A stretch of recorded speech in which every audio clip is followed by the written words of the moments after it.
আমার আল্লাহ পাক ওই উম্মতের প্রতি খুশি হয়ে গিয়ে আমার আল্লাহ পাক ওই বান্দার প্রতি রাজি হয়ে গিয়া 100 শহীদানের সওয়াব তার নামায়ে আমলে লিখে দেবে। আমরা আখির জামানার নবীর উম্মত না বাবা, আমরা শেষ নবীর উম্মত। আমাদের নবীর পরে আর কোন নবী মায়ের পেট থেকে জন্মগ্রহণ করবে না। এই বর্তমান সময়ে আখিরি জামানার নবীর উম্মত আখিরি সময়ে যদি নবীর একটি সুন্নাতকে আপনি পায়রবি করেন, আল্লাহর নবী বলছেন 100 শহীদানের সওয়াব পাবেন। বলেন সুবহানাল্লাহ। মাদ্রাসায় যে সমস্ত ছেলেরা লেখাপড়া করে,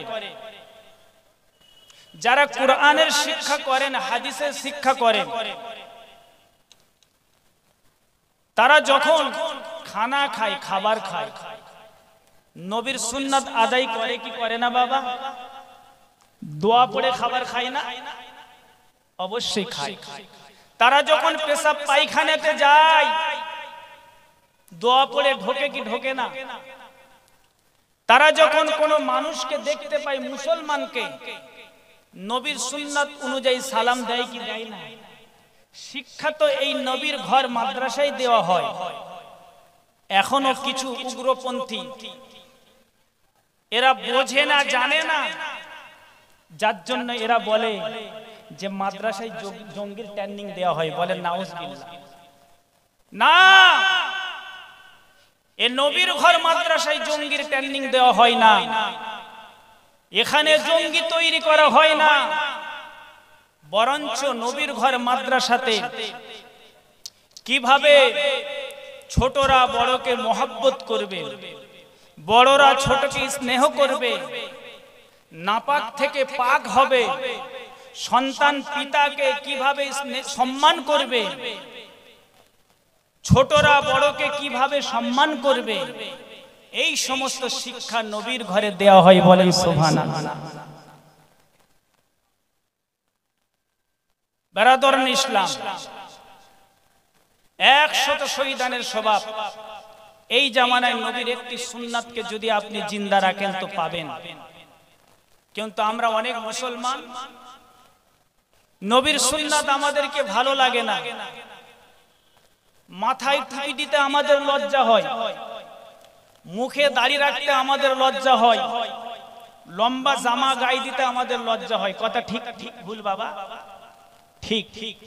নবীর সুন্নাতকে যদি আপনি মানেন, রাসূল বলছে, আমি গ্যারান্টি দিচ্ছি ওই ব্যক্তির ঠিকানা জান্নাতে হবে। বলেন সুবহানাল্লাহ।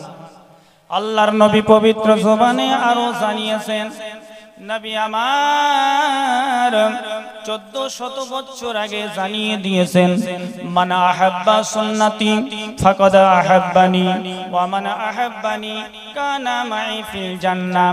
আমি রাসূলুল্লাহ জানিয়ে দিই, মান আহাব্বা সুন্নতি, যে আমার সুন্নাতকে মহব্বত করবে, ফাকাদ আহাব্বানি, আমি রাসূলুল্লাহ জানিয়ে দিই, সে যেন আমি নবী আমাকে মহব্বত করবে। ওয়া মান আহাব্বানি, আর যে আমাকে মহব্বত করবে, যে আমাকে ভালোবাসবে, পিয়ার করবে, আমি রাসূলুল্লাহ জানিয়ে দিই। আয় আমার সাহাবা কিরাম গুণীরা, শুনে নাও, জেনে নাও, কানা মাই ফিল জান্নাহ, ওই ব্যক্তির ঠিকানা আল্লাহর দয়ার জান্নাতে হবে।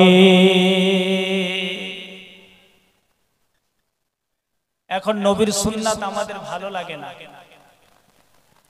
বর্তমান সময়ে আমার মা বোনেরা বোরকা পরতে চায় না। বোরকা যেটা ফাতেমার পোশাক, যেটা মা খাদিজা, মা আয়েশা রাদিয়াল্লাহু তাআলা আনহাদের পোশাক, এটা আমার মা বোনেরা পরতে চায় না। বলে বোরকা পরলে দুম আটকে যায়, গরম লাগে। একটু মোটা কাপড় পরতে চায় না, বলে আমার কষ্ট হয়। মাথায় ওড়না রাখতে চায় না, বলে আমার কষ্ট হয়। ও মা, যেদিন তুমি ইন্তেকাল করবে তোমাকে শেষবারের মতো গোসল করিয়া কাফনের কাপড় পরিয়ে কবরের ভিতরে দিয়ে দেবে, বুকের উপরে বাঁশ খুঁটি আতালি মাটি দিয়ে। সেদিন তোমার দম লাগবে না? সেদিন তোমার কষ্ট হবে না? বর্তমান সময়ে আমাদের ঘরের অনেক যুবক ছেলেরা প্যান্ট পরে, প্যান্টের নিচের দিকে এতটা ঝুল থাকে, কোমরেও কিছুটা গুঁজে রাখে, পায়ের দিকে প্রায় 1.5 ফুট বড়, জুতোর ভিতরে মারিয়ে মারিয়ে হাঁটে। রাস্তার যত আবর্জনা নোংরা তার প্যানেতে লাগে। জিজ্ঞাসা করলে বলে এটাই স্টাইল। বলে কি বলে না? প্যান্টের এখানে ছেঁড়া, এখানে ছেঁড়া, পাছাতে ছেঁড়া, পরে কি পরে না? আমরা ছোটবেলায় যদি একটু প্যান্ট ছিঁড়ে যেত, ফেটে যেত, তো মায়ের কাছে গিয়ে আমরা অন্য কাপড় দিয়ে তালি দিয়ে সেটাই পরতাম, লজ্জাও লাগতো। আর এখন নতুন প্যান্ট বাজার থেকে কিনে আনছে তালি মারা। যদি জিজ্ঞাসা করা যায় তো কি বলে? বলে এটা স্টাইল। রাস্তাতে হাঁটছে, এত বড় প্যান্ট, মনে হচ্ছে রাস্তা ঝাঁট দিচ্ছে। আমাদের মুখ্যমন্ত্রী ও রাস্তা ঝাঁট দেওয়ার চাকরি দিয়েছে। যদি জিজ্ঞাসা করা যায় তো বলে স্টাইল। আমার আব্বা জান, আজ যদি আমাদের ভিতরে নবীর আদর্শ থাকতো, আজ যদি আমাদের ভিতরে নবীর সুন্নাত থাকতো, বাবা, মুসলমান যদি মাথায় টুপি লাগাতো, মুসলমান যদি মুখে লম্বা দাড়ি রাখতো, মুসলমান যদি আল্লাহর নবীর সুন্নাত মোতাবেক লম্বা জামা গায়ে দিত, সব মুসলমানেরা যদি আল্লাহর নবীর সুন্নাতকে মেনে চলতো, নাজিরপুরে এলাকার সমস্ত মুসলমানেরা যদি সুন্নাত মোতাবেক চলতো, মাথায় টুপি দিত, লম্বা জামা গায়ে দিত, হাটের সময় যখন বাজারের ভিতরে হাটে আসতো, মুসলমানদেরকে দেখে একবারে বোঝা যেত আজ যদি মুসলমান মাথায় টুপি দিত, দাড়ি রাখতো, কালিয়াচক চৌরাঙ্গীর দিকে তাকিয়ে দেখলে বাবা শুধু মুসলমান আর মুসলমান দেখা যেত। কিন্তু বর্তমান সময়ে আমরা মুসলমান, নবীর আদর্শ আমরা সবাই মানতে পারি না, মাথায় সবাই টুপি দিতে পারি না, কোরআনের শিক্ষাটা করতে পারি না, হাদিসের শিক্ষাটা করতে পারি না, মুখে লম্বা দাড়ি রাখতে পারি না, গায়েতে লম্বা জামা দিতে পারি না, যার জন্য করে চতুর্দিক থেকে হিংসুকেরা আমাদের উপরে উঠে পড়ে লেগেছে। এই সোনাচল মানিকেরা, এই আমার আব্বা জানেরা, এই কলিজার টুকরা মা বোনেরা, আজ যদি আমরা মুসলমানের লেবাস পরে ঘুরে বেড়াতাম, পৃথিবীর জমিনে কেউ বাবা আমাদেরকে চাচা বলে রাগাইতে পারতো না, পৃথিবীর জমিনে কেউ আমাদেরকে অপমান অপদস্থ করতে পারতো না। আমার আব্বা জানেরা, বর্তমান সময়ে যদি কোনো মানুষকে বলি চাচা তুমি মাথাতে টুপি পরো, আমার মতো মুখেতে দাঁড়িয়ে রাখো, লম্বা জামা গায়ে দাও, চাচা উল্টে হয়তো প্রশ্ন করবে মাওলানা তোমরা আলেম মানুষ, কোরআনের শিক্ষা করেছো, হাদিসের শিক্ষা করেছো, মাথায় টুপি তোমাদের জন্য মানাইবে, মুখে লম্বা দাড়ি তোমাদের জন্য মানাইবে, লম্বা জামা তোমাদের জন্য মানাইবে, কিন্তু আমাদের জন্য ওই পোশাকটা মানাইবে না। ও মাওলানা সাহেব, তুমি তো আমাদেরকে লম্বা পোশাক পরতে বলছো, তুমি তো আমাদেরকে মুখে দাড়ি রাখতে বলছো, তুমি তো আমাদেরকে মুখে দাড়ি রাখতে বলছো, তুমি তো আমাদেরকে মাথায় টুপি পরতে বলছো, কিন্তু মাওলানা আমাকে অনেক অফিস আদালতে যেতে হয়, আমাকে অনেক কোর্টে যেতে হয়, বিভিন্ন জায়গায় যেতে হয়, রাইটার্স বিল্ডিং এ যেতে হয়, শুটশাট না পরে ফিটিং ফাটিং না হয়ে দাড়ি মোছেট না করে ঠিক সেই জায়গায় মানাবে না। এরকম অনেকে বলে কি বলে, বলে তোমরা মাওলানা মানুষ, তোমাদের দেশ ঠিক আছে, কিন্তু আমরা আম পাবলিক, ওই পোশাকে আমাদেরকে মানায়, ওই দেশে আমাদেরকে মানায়, তোমরা তো মসজিদ আর মাদ্রাসা এগুলো তো দেখো, কিন্তু আমাদের খবর তো জানো না, আমাদের অনেক সময় কোর্টে যেতে হয়, উকিলের সঙ্গে কথা বলতে হয়, আমাদের অনেক সময় মিটিং মিছিলে যেতে হয়, রাইটার্স বিল্ডিং এ যেতে হয়, একটু শুট শার্ট ফিটিং না হয়ে গেলে মানাই। ও বাপ, এগুলো মুসলমানদের কিছু বাচ্চাদের বাহানা ছাড়া কিছু হতে পারে না। আমি মনে করি বাহানা এখানেই চলবে, কিন্তু জেনে রাখো কবরে যাওয়ার পরে কোনো বাহানা চলবে না। আমরাও তো মানুষ, আমরাও তো কোর্টে মাঝে সাঝে যাই, কি গো যাই কি যাই না? আমরা তো অনেক অফিস আদালতে প্রয়োজনীয় কাজের জন্য যাই, এই টুপি দিয়ে মুখে দাড়ি রেখে লম্বা জামা পরে।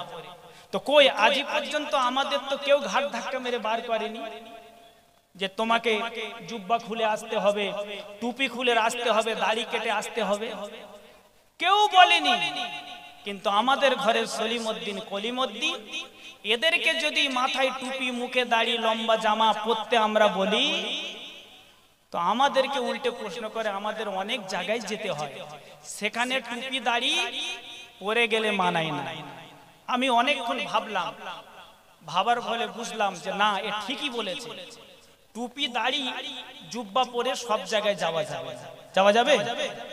আমার আব্বা জানেরা, ও সোনা চাঁদ মানিকেরা, মুসলমান বাবাজি ভাইয়েরা, মাথায় টুপি দিয়ে মুখে দাড়ি রেখে লম্বা জামা পরে অফিস আদালতে যাওয়া যাবে, রাইটার্স বিল্ডিং এ যাওয়া যাবে।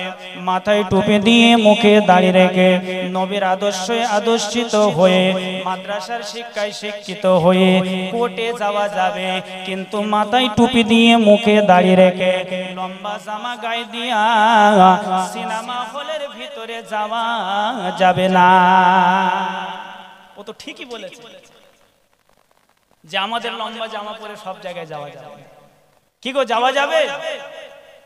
আমার আব্বা জানেরা, মাথায় টুপি দিয়ে মুখে দাড়ি রেখে লম্বা জামা গায়ে দিয়ে সব অফিস আদালতে যাওয়া যাবে বাবা, কিন্তু মাথায় টুপি দিয়ে সিনেমা হলে ঢোকা যাবে না।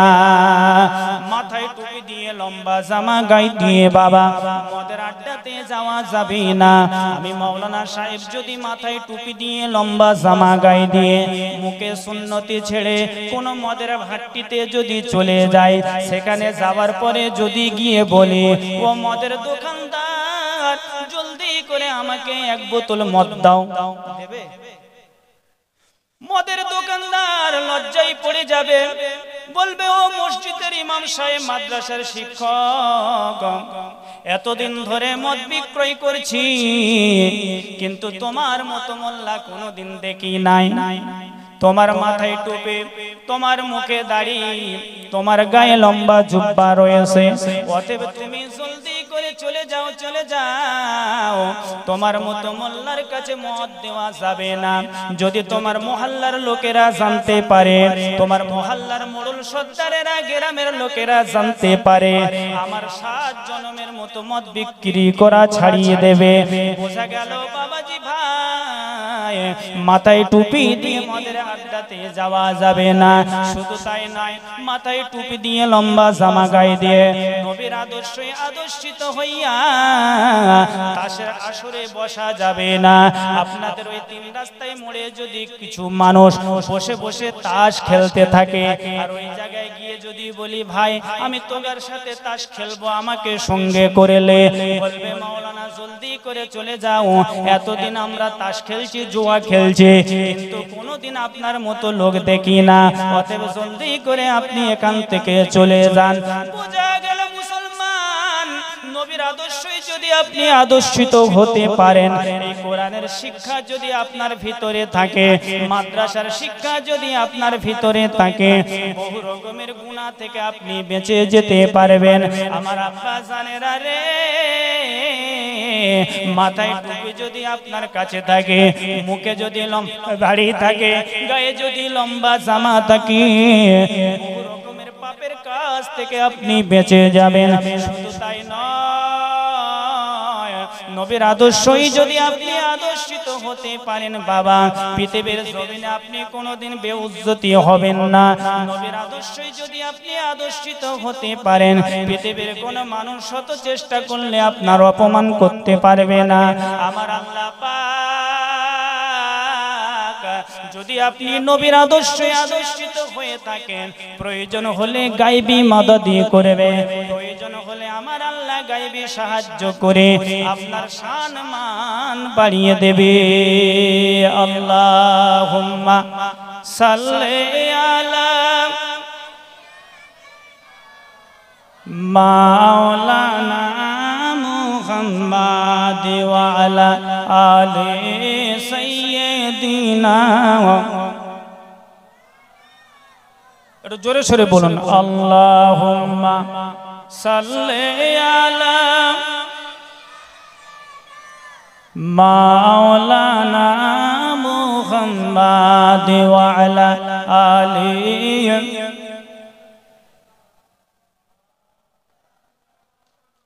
তুমি আকা, তুমি মাওলা, তুমি রহিম, তুমি গফার। তুমি আকা, তুমি মাওলা, তুমি রহিম, তুমি গফার। আল্লাহ আল্লাহ আল্লাহ আল্লাহ আল্লাহ আল্লাহ, সবাই বলুন আল্লাহ আল্লাহ আল্লাহ আল্লাহ আল্লাহ আল্লাহ। আসমান জমিন চাঁদ সিতারে এসবের মালিক তুমি আল্লাহ। দরিয়ার পানি পশু পক্ষী সবার মালিক তুমি আল্লাহ। আসমান জমিন চাঁদ সিতারে এসবের মালিক তুমি আল্লাহ। দরিয়ার পানি পশু পক্ষী সবার মালিক তুমি আল্লাহ। তোমার সৃষ্টির নাই তুলনা, তোমার প্রশংসার নাই তুলনা, তোমার গুণগান নাই তুলনা। তুমি যে সবার মাবুদ আল্লাহ। আল্লাহ আল্লাহ আল্লাহ আল্লাহ আল্লাহ আল্লাহ। মাছের পেটে ইউনুস নবী ইউসুফ নবীকে রাখেন কুয়াতে, বলুন সুবহানাল্লাহ। মাছের পেটে ইউনুস নবী ইউসুফ নবীকে রাখেন কুয়াতে। ইব্রাহিম নবীকে আগুনে ফেলে আগুনকে ঠান্ডা করে আল্লাহ।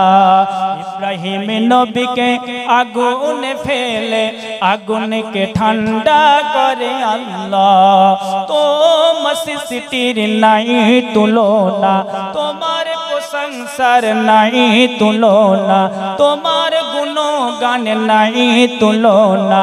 তুমি যে সবার মাবুদ আল্লাহ। তুমি ইয়াকা, তুমি মাওলা, তুমি রহিম, তুমি গফার। তোমার সৃষ্টির নাই তুলনা, তোমার প্রশংসার নাই তুলনা। তুমি যে সবার মাবুদ আল্লাহ, তুমি যে সবার মাবুদ আল্লাহ। আল্লাহ আল্লাহ আল্লাহ আল্লাহ আল্লাহ আল্লাহ। মুআজ্জাজ মুকাররম সুসম্মানীয় বাপ ভাইরা, যে কথা বলছিলাম, আপনি যদি মাদ্রাসার শিক্ষায় শিক্ষিত হতে পারেন, রাসূলুল্লাহর আদর্শই যদি আপনি আদর্শিত হতে পারেন, আপনার সম্মান বাড়বে, কমবে না। আজ আমরা মুসলমান, আমরা অপমান অপদস্থ হওয়ার একটাই কারণ হলো আমাদের কাছে লাইট আছে, লাইট, কিন্তু লাইটের ভিতরে ব্যাটারি না। কথা বুঝতে পারছেন না? এটা লাইটের ভিতরে যদি ব্যাটারি না থাকে, আমি যত লাইটের সুইচটা দাবাই না কেন, লাইট জ্বলবে বলে মনে হয়? লাইট জ্বালাতে গেলে পাওয়ারফুল ব্যাটারি ভিতরে লাগবে। তদ্রূপ আমরা নবীর কলমা পড়েছি, আখির জামানার নবীর উম্মত হয়েছে ঠিকই, কিন্তু আমাদের ভিতরে ঈমানি যেটা চার্জ, পাওয়ার, সেই পাওয়ারটা কিন্তু নাই। যার জন্য আমরা দোয়া করছি ফিলিস্তিনবাসীর জন্য, আমরা দোয়া করছি অন্যান্য বাসীর জন্য, আমার কওমের জন্য। দোয়া ঠিকই করছি, কিন্তু আমাদের দোয়া কবুল হচ্ছে না, কারণ আমরা রাসূলুল্লাহর ইত্তেবা থেকে দূরে হটেছি। কিন্তু আপনি জানেন, পৃথিবীর ইতিহাস তুলে দেখুন,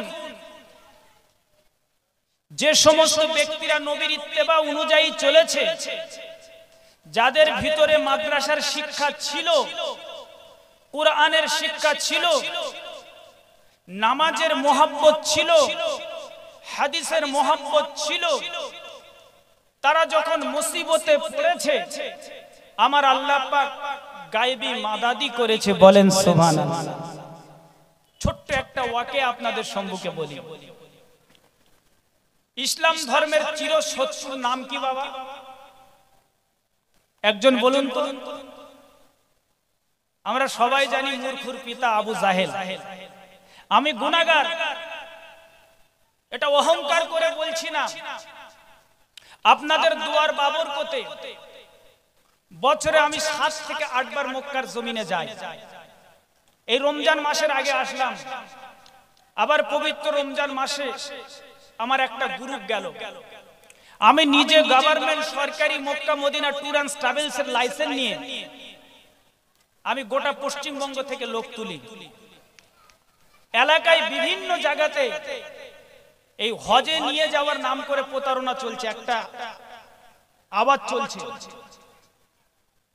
তালবিয়া পড়তে জানে না, হজের আরকাম আহকাম সম্পর্কে বোঝেই না। পয়সার লোভে কিছু মানুষজনকে এখান থেকে তুলে নিয়ে কলকাতা বেঙ্গলের বিভিন্ন কোম্পানির কাছে বিক্রি করছে, আপনি বুঝতে পারবেন না। মুআজ্জাজ আল্লাহ পাকের অশেষ রহমত, মাত্র 3 মাস হচ্ছে আমি ইরাক থেকে ঘুরে আসলাম।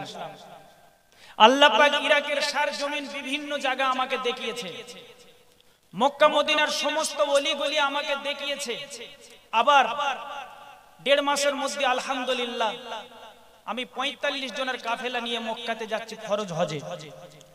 ইনশাআল্লাহ আপনাদের জন্য দোয়া করব। আপনারা খুব ভালো মানুষ, সরল সহানুভূতি মানুষ, আলেমের মহব্বত আপনারা বোঝেন, যার জন্য সেই ঈশার নামাজের পর থেকে আপনারা ধৈর্য ধরে এই জায়গাতে বসে আছেন।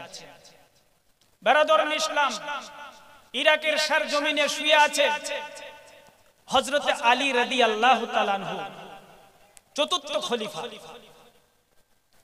এনার ভিতরে ইলমের ঠোঁস ছিল, আল্লাহ পাক অনেক জ্ঞান দিয়েছিলেন। কোরআনের শিক্ষা, হাদিসের শিক্ষা ওয়াগাত এনার ভিতরে ছিলেন। আল্লাহর নবী হযরত আলীর ব্যাপারে বলেছেন, আয় আমার সাহাবা কেরামগণেরা, আমি রাসূলুল্লাহ হলাম ইলমের শহর, আর আমার সাহাবী আলী হলো তার দরওয়াজা। জোরে বলেন সুবহানাল্লাহ। কি মহব্বত, কি ভালোবাসা এই আলী রাদিয়াল্লাহু তাআলা আনহু আমার নবীকে করেছিলেন। তাই তো আমার আল্লাহ পাক হযরত আলীর মান সম্মান বাড়িয়ে দিয়েছিলেন। আবু জাহেল মক্কার জমিনে এক জায়গাতে বসে আছে, তার সাঙ্গ পাঙ্গদেরকে নিয়ে মিটিং করছে কিভাবে ইসলাম ধর্মটা বন্ধ করা যায়, কিভাবে মুহাম্মাদের কলমা প্রচারটা বন্ধ করা যায়, কিভাবে তাকে শেষ করে দেওয়া যায়। বহু রকমের শয়তানি ছক আঁকছে। ঠিক এমনই সময় একজন ভিক্ষুক ভিখারি আবু জেহেলের কাছে এসে বলছে, ও সর্দার সাহেব, আজ আমি মুসিবতে পড়েছি, বিপদে পড়েছি, আপনার কাছে এসেছি, আপনি আল্লাহর রাস্তায় আমাকে কিছু সহযোগিতা করুন। আবু জেহেল অর্থ ছিল কিন্তু কৃপণ, বখিল, দান করতে ভালোবাসতো না। আবু জেহেল বলল, এই ফকির, তুমি আমার কাছে সওয়াল করেছো, আমি তোমাকে কি দেব? কিন্তু শোনো, তুমি যদি বেশি কিছু পেতে চাও, তুমি যদি বেশি কিছু নিতে চাও, তাহলে ওই আন্দার মহলে ঘরের ভিতরে নবীজির জামাই, জান্নাতি নওজওয়ানদের সরদার ইমাম হাসান হুসেন রাদিয়াল্লাহু তাআলা আনহুমার আব্বাজান, মা ফাতেমার মোহাব্বতের স্বামী মুসলিম জাহানের চতুর্থ খলিফা হযরতে আলী রাদিয়াল্লাহু তাআলা আনহু বসে আছে। আলীর কাছে চলে যাও, তোমাকে এত দেবে মন ভরে যাবে। বলেন সুবহানাল্লাহ। আবু জাহেলের চক্রান্ত হলো, বর্তমান সময়ে আলী গরিব অসহায়, ঠিকমতো উনান জ্বলে না, খাওয়া হয় না। আমি যদি ফকিরকে চক্রান্ত করে আলীর কাছে পাঠিয়ে দিই, হযরতে আলী তো কিছুই দিতে পারবে না। আলী অপমান হওয়া মানে ইসলাম ধর্ম ছোট হওয়া। বলেন নাউজুবিল্লাহ। অতএব হযরতে আলীকে অপমান করার জন্য ফকিরকে পাঠিয়ে দিল।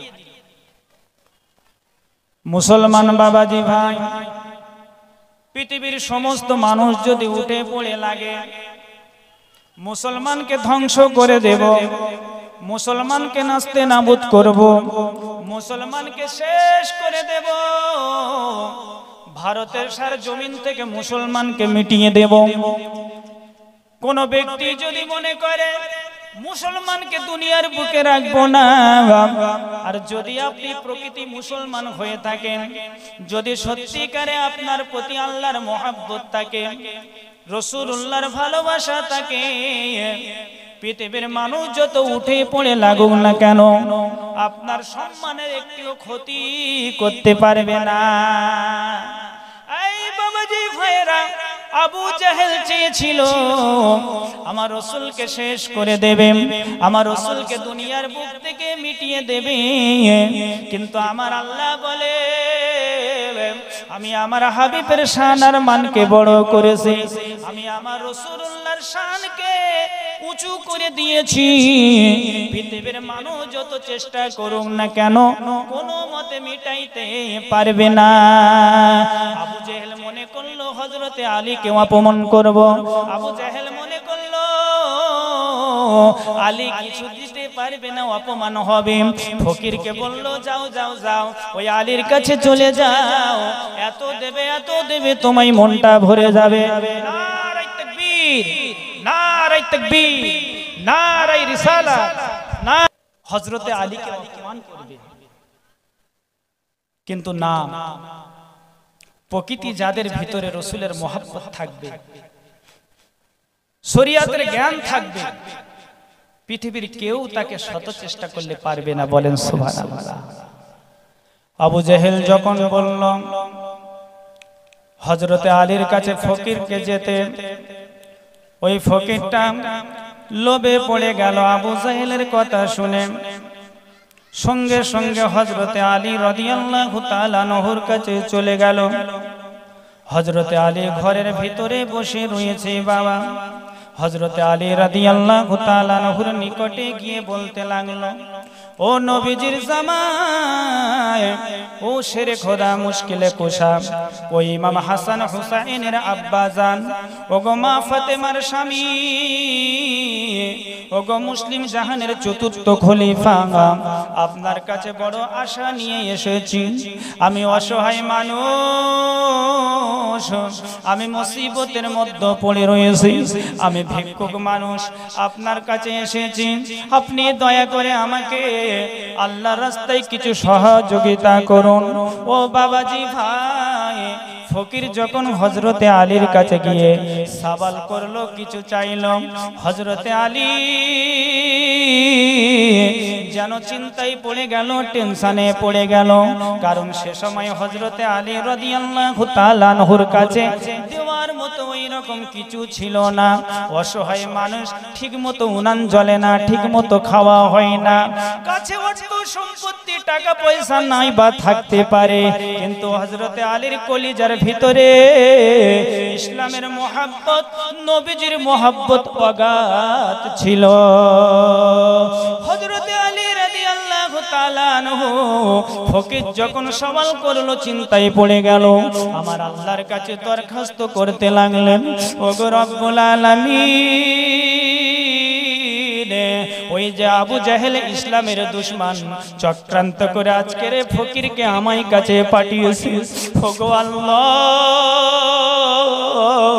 বর্তমান সময়ে দেওয়ার মতো আমার কাছে কিছু নাই। ও রব্বুল আলামিন, ফকির ফকির আমার কাছে সওয়াল করেছে, আল্লাহ আমি আজকের কিভাবে তাকে খালি হাতে পাঠাইবো, আমি কিভাবে তাকে বলবো তোমাকে কিছুই দিতে পারবো না। ফকির তো দুঃখ পেয়ে যাবে, খালি হাতে যদি ঘুরিয়ে দিয়ে ওই যে বাইরে আবু জেহেল বসে রয়েছে উপহাস করবে, মজাক করবে। ওগো আল্লাহ আমি এখন ফকিরকে কি দেব, কি দিয়ে সান্ত্বনা দেব? হযরতে আলী রাদিয়াল্লাহু তাআলা আনহু বাবা টেনশনে পড়ে গেল, চিন্তা করতে লাগলো। আমার আল্লাহ পাক হযরতে আলী রাদিয়াল্লাহু তাআলা আনহুর মাথাতে হঠাৎ যেন একটা সুবুদ্ধি দিয়ে দিল। মুসলিম জাহানের চতুর্থ খলিফা, ইলমের দরওয়াজা হযরতে আলী নবীর মহব্বত আর ভালোবাসা নিয়ে বলে, ও ফকির মহাশয় তুমি আমার কাছে সওয়াল করেছো, তোমার হাতটা একটু বাড়িয়ে দাও, আমি তোমাকে নিশ্চয়ই কিছু দেব। ফকির জবানি হাতটা বাড়িয়ে দিল। বাবাজি ভাই, কিতাবের ভিতরে লেখা রয়েছে হযরতে আলী হাতটা ধরে সঙ্গে সঙ্গে ওই ফকিরের হাতেতে কি যেন পড়ে সাট সাট করে তিনবার ফুঁক দিয়ে দিল আর বলল, ফকির সাহেব তুমি এবার তোমার হাতের মুঠাটা বন্ধ করে নাও, খবরদার তুমি আমায় সম্মুখে খুলবে না, খুলবে না। ওই আবু জেহেল তোমাকে পাঠিয়েছে, আবু জাহেলের সম্মুখে গিয়ে হাতটা খুলে দেবে। আমি হযরতে আলী জানিয়ে দিই, নিশ্চয়ই তোমার পাওনা আমার আল্লাহ তোমার হাতে দিয়ে দেবে। ফকির বেটা অবাক হয়ে গেল। হযরতে আলী তো কোনো টাকা পয়সা কিছু তো দিল না, শুধুমাত্র তিনটে ফুঁক দিল। কি হবে আবার? আল্লাহওয়ালাদের ফুঁক বিশাল ব্যাপার, তাই না বাবা? আল্লাহওয়ালাদের দোয়া বিশাল ব্যাপার। যেমন তেমন লোক বলেননি, একজন বিখ্যাত চতুর্থ খলিফা হযরতে আলী রাদিয়াল্লাহু তাআলা আনহু বলেছেন। ফকির হযরতে আলী রাদিয়াল্লাহু তাআলা আনহুর কথার উপরে বিশ্বাস করে নিয়ে হাতের মুঠাটা বন্ধ করে দিল। হাতের মুঠাটা বন্ধ করে আবু জাহেলের সম্মুখে গিয়ে যমনি হাতটা খুলল। হযরতে আলী রাদিয়াল্লাহু তাআলা আনহুর ফুঁকের বাদৌলতে ওই ফকিরের হাতেতে একটা গোল সোনার বল চলে আসলো। বলেন সুবহানাল্লাহ। হাতের তালুতে হযরতে আলীর ফুঁকের বাদৌলতে সোনার একটা নুড়ি বল চলে আসলো। আবু জেহেল দেখে তার চোখ মনে হচ্ছে কপালে উঠে গেল। আমি তো ভেবেছিলাম আলীর কাছে যাবে, কিছুই দিতে পারবে না, আলী তো অসহায় গরিব, ঠিকমতো উনান জ্বলে না, কিন্তু এত মূল্যবান জিনিস পেল কোথায়? আর নিজের জি ভরে কেমন করে এই ফকিরকে দিল? বলেন সুবহানাল্লাহ।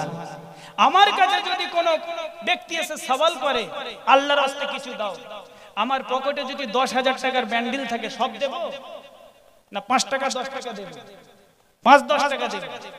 কিন্তু আবু জেহেল অবাক হয়ে গেল, এত মূল্যবান জিনিস নিজের অন্তর থেকে দিল কেমন করে, আর পেল কোথায় জানতে হবে। আবু জেহেল তার কয়েকটি সাঙ্গ পাঙ্গ দিগকে, তার দলের লোককে হযরতে আলীর কাছে পাঠিয়ে দিল। হযরতে আলী রাদিয়াল্লাহু তাআলা আনহুর কাছে গিয়ে বলতে লাগলো, ও ভাই আলী, সত্য করে বলো, আমরা ভেবেছিলাম তোমাকে অপমান করব, আমাদের সর্দার ভেবেছিল তোমাকে অপমান করব, অপদস্থ করা হবে, কারণ তুমি বর্তমান সময়ে অসহায় মানুষ, তোমার কাছে অর্থ সম্পত্তি টাকা পয়সা ওই রকম নাই, ভেবেছিলাম তুমি কিছু দিতে পারবে না, কিন্তু এত মূল্যবান জিনিস কোথায় পেলে আর কিভাবে দিলে? হযরতে আলী ওই সময় বলেছিল, এই আবু জেহেলের দলের লোকেরা, এই কাফেরেরা, শুনে নাও, জেনে নাও, তোরা আমাকে অপমান করার চেষ্টা করতে পারিস, তোরা আমাকে লাঞ্ছিত বঞ্চিত করতে পারিস রে। আমি আলী, আমার কাছে অর্থ সম্পত্তি টাকা পয়সা নাই বা থাকতে পারে, আমি আলী গরিব হতে পারে, ঠিকমতো উনান নাই বা জ্বলতে পারে, কিন্তু আমি আলী আমার কলিজার ভিতরে, আমার দিলের ভিতরে আমার রাসূলুল্লাহর ওয়াগাদ মুহাব্বত আর ভালোবাসা রয়েছে। জোরে জোরে বলুন সুবহানাল্লাহ। এই কাফেররা যখন তোরা আমার কাছে পাঠিয়েছিলে, আমি হযরতে আলী বড় চিন্তায় পড়ে গিয়েছিলাম, কিভাবে ফকিরকে খালি হাতে পাঠিয়ে দিয়ে আমার আল্লাহ হঠাৎ আমার ব্রেনে বুদ্ধি দিয়ে দিল, আমার মাথাতে একটা বুদ্ধি উদয় হয়ে গেল, আজকের খালি হাতে ফকিরকে ফিরাইব না। আমার কাছে অর্থ সম্পত্তি নাই, আমার রসুলের মহব্বত রয়েছে, আমি রসুলের মহব্বতে কয়েকবার দরুদ শরীফ পড়ে ওই ফকিরের হাতেতে ফুঁক দিয়েছি রে। আমার রাসূলুল্লাহর মহব্বত করার বিনিময়, আমার রাসূলুল্লাহর প্রতি ভক্তির সহিত দরুদ পড়ার বিনিময় আমার আল্লাহ সম্মান বাড়িয়েছে। তাই বাবাজি ভাই, বক্তা সাহেব বসে আছে, আমি একটা কথা আপনাদেরকে বলবো, মাদ্রাসার শিক্ষা আপনারা করুন, কোরআনের শিক্ষা করুন, রাসূলুল্লাহর আদর্শে আদর্শিত আপনি হন। হয়তোবা এই দুনিয়ার বুকে চলাফেরাতে আপনার কিছু কষ্ট হতে পারে, আর যারা আল্লাহওয়ালা হয়, আল্লাহর নেক বান্দা হয়, আল্লাহ পাক তাদের দুনিয়ার বুকে বহু রকমের পরীক্ষা নেয়। আপনি যখন রাসূলুল্লাহর আদর্শেই চলবেন, কোরআন ও হাদিসের দৃষ্টিভঙ্গিতে চলবেন, হয়তোবা দুনিয়ার বুকে আপনার কিছু কষ্ট হতেই পারে, কিন্তু যখন আপনি দুনিয়ার বুক থেকে বিদায় নেবেন, ইন্তেকাল করবেন, জগতের মানুষ আপনার জন্য কাঁদবে, কিন্তু আপনি কাফনের কাপড় পরে খাটে চড়ে যখন কবরস্থানে যাবেন, হাসতে হাসতে যাবেন। বলেন সুবহানাল্লাহ। তাই বাবাজি ভাই, আমি সকলকে বলবো, আপনাদের ছেলে পিলে দিগকে মাদ্রাসায় দিন, কোরআনের শিক্ষা করান, পাশাপাশি আপনারাও শিক্ষা করুন। তাহলে রাসূলুল্লাহ কিয়ামতের দিন, মুসিবতের দিন নিজে আপনাকে ডেকে নিয়ে জান্নাতে প্রবেশ করবে। বলেন সুবহানাল্লাহ। আল্লাহ আমাদের সকলকে রাসূলুল্লাহর ইত্তেবা অনুযায়ী চলার মতো তৌফিক দিক। আল্লাহ আমাদের সকলকে সাহাবা কিরামদের অনুকরণ করে কোরআন ও হাদিসের দৃষ্টিভঙ্গিতে চলার মতো তৌফিক দিক। বলেন আল্লাহুম্মা আমিন। আমি আমার অসমস্ত তাকরীরকে